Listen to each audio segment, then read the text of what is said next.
RTI Live News. Ask for right. నమస్తే RTI Live News కి స్వాగతం.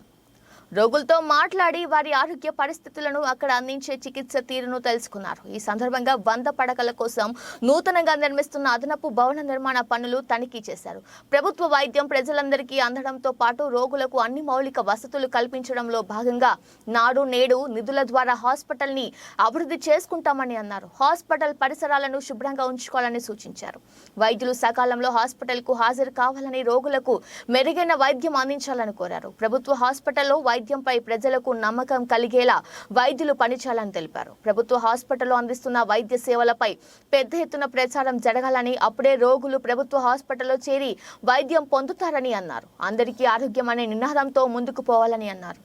ఈ కార్యక్రమంలో సాలూరు పట్టణ వైసీపీ నేతలు, కార్యకర్తలు, అభిమానులు పాల్గొన్నారని RTI news Saluru journalist Santosh పాణిగ్రాహికి తెలిపారు.